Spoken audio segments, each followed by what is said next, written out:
Now, after the reconquest of Constantinople in 1261 by the Empire of Nicaea, a mercenary from Vicenza called Licario became the head of the Byzantine navy after distinguishing himself in the Aegean Sea.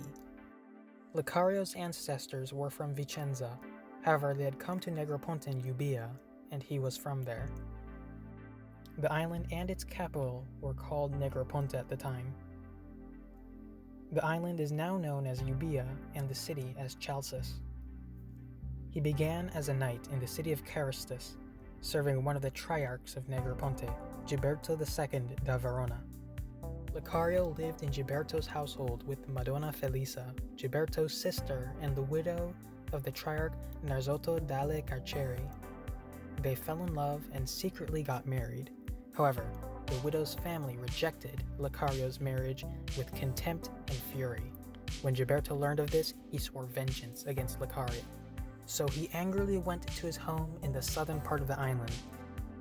In the mountains near Carystus, he had a stronghold called Anemopoli, meaning the gates of the wind.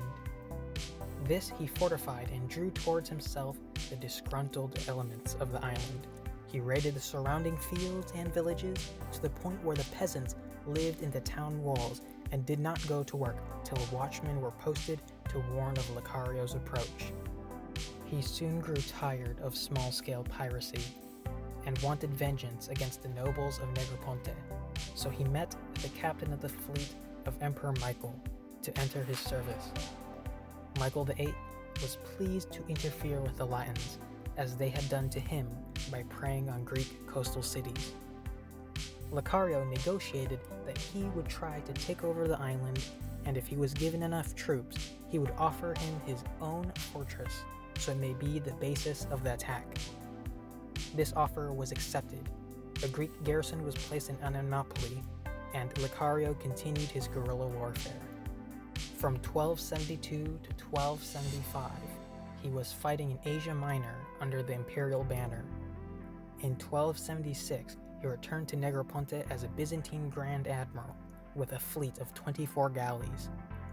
He besieged and took the city of Oreos, defeating a Venetian fleet of 20 galleys.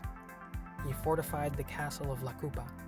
However, the triarchs of Negroponte received reinforcements from their suzerain, the Prince of Achaia. They retook the castle of La Cupa from its Greek garrison. He continued in 1277 with many Greek and Latin Eubeites joining him. Licario finally besieged Carystus, his native city. The Burgundian Baron of Castelrosso, Othon de Sisson, held out against the assault from both land and sea, but eventually surrendered, ending the long siege. Emperor Michael VIII was delighted and gave Licario the entire island of Negroponte as a fief, as long as he kept 200 knights that could serve the emperor. He also gave Licario a wealthy noble Greek woman as his new wife, forgetting his original wife, Madonna Felisa, which began all of this. He became a threat to the Duchy of the Archipelago in the summer of that year, as he took Skopelos from the Gisi family, an island the Gisi boasted that Romania would fall before their island stronghold would. Knowing they lacked water and attacking during the summer drought, Licario took captive the Lord of Skopelos, Filippo Gisi. Licario took Serigo from the Venieri and Serigato from the Viari. Venice was alarmed by the successes of Licario. They did not want the Triarchy of Negroponte to be replaced by a central authority who could found a new dynasty.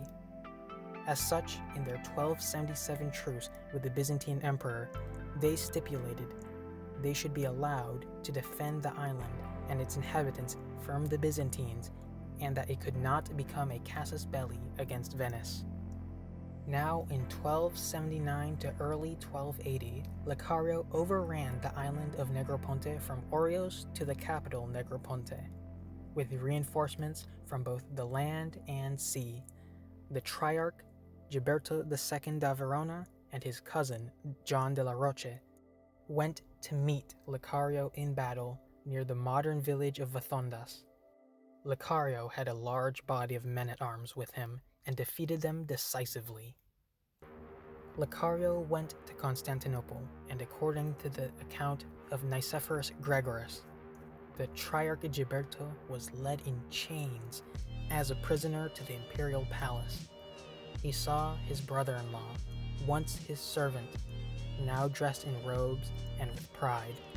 Upon seeing Licario in the imperial court and whisper something into the emperor's own ears, his pride couldn't take the reversal of fortunes, burst a blood vessel, then dropped dead on the spot.